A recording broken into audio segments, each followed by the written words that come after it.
Do you want to know? This area is Stewart Highway because the mountain is divided into two. That's why they called it the Gap.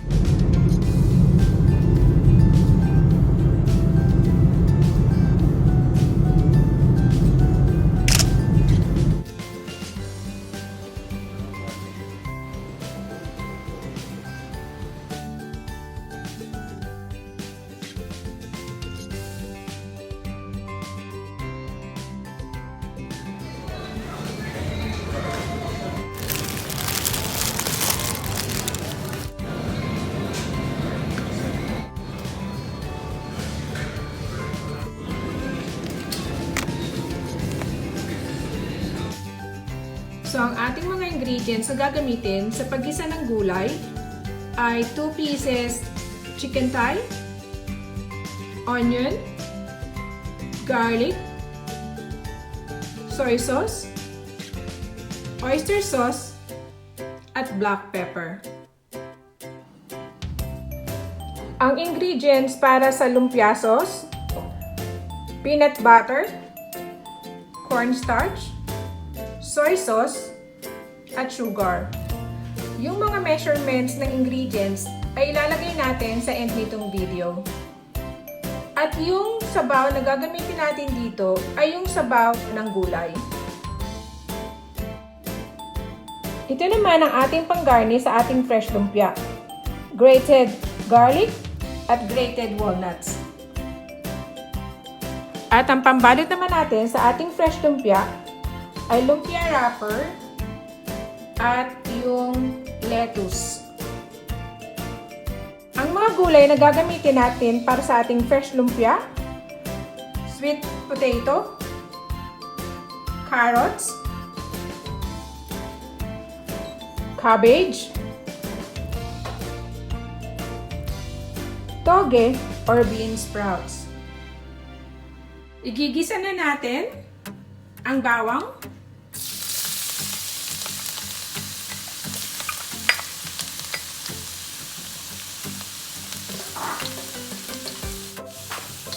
sunod na natin ang sibuyas,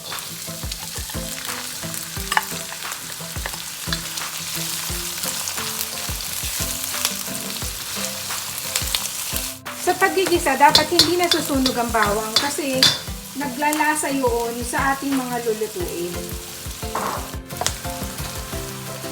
Ilagay na natin ang ating chicken.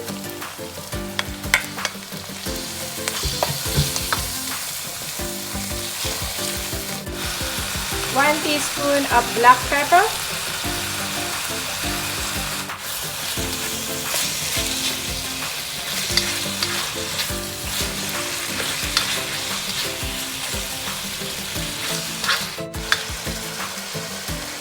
Hikuman soy sauce.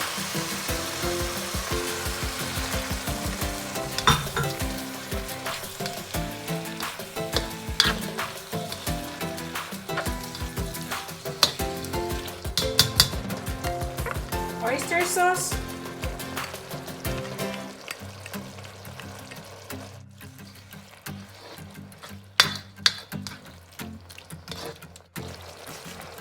let it simmer for 3 minutes.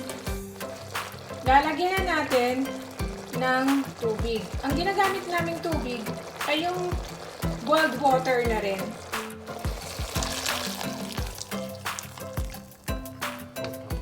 So 4 cups of water. Okay, kumukulo na ang ating sabaw at pwede nang ilagay ang kamote,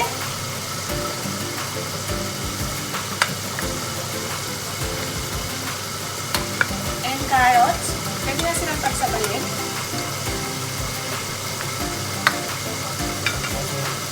And then cover lang muna natin.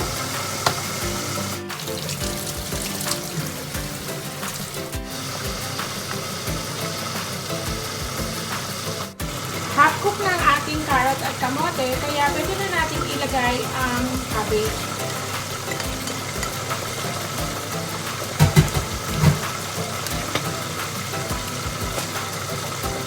Ayan, at haluin lang natin. Kailangan palagi ang ating mga gulay ay half cook lang para nandun pa rin ang nutrients nila. Ayan, ilagay na rin natin ang bean sprout or toge. At takpan. At ngayon ay pwede na natin silang haluin.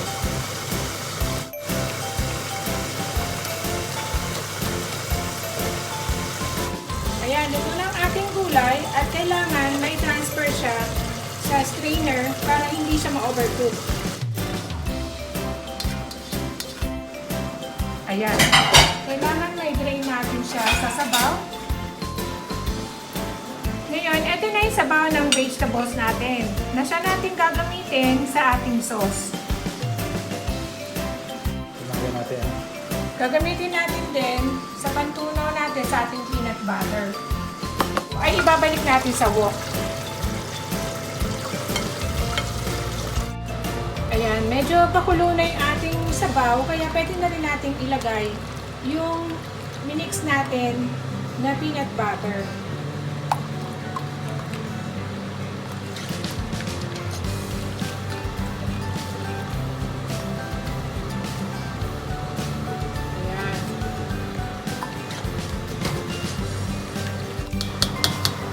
Ayan, so nilagyan na natin siya ng cornstarch para medyo mag-sticky na siya. Yung hindi naman talagang malapot. Para sa ating fried chicken, so ang mga ingredients natin para sa pagmamarinate ay black pepper,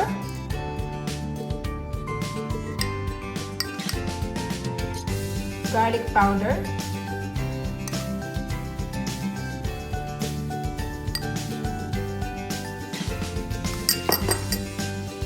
half teaspoon of salt, and 1 tablespoon of full cream fresh milk.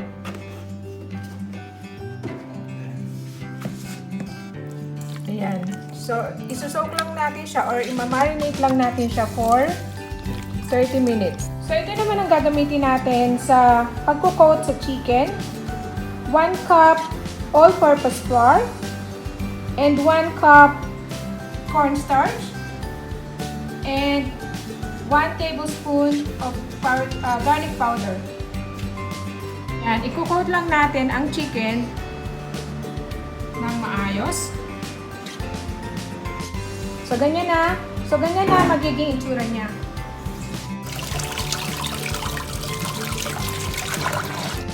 At pwede nang ilagay ang chicken sa mantika.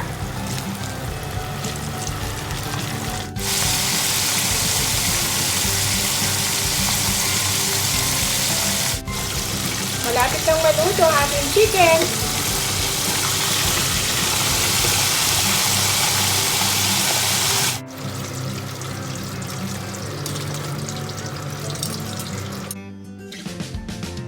Ayan, luto na ang fresh lumpia. Ayan, luto na ang aming tanghalian. Kain tayo!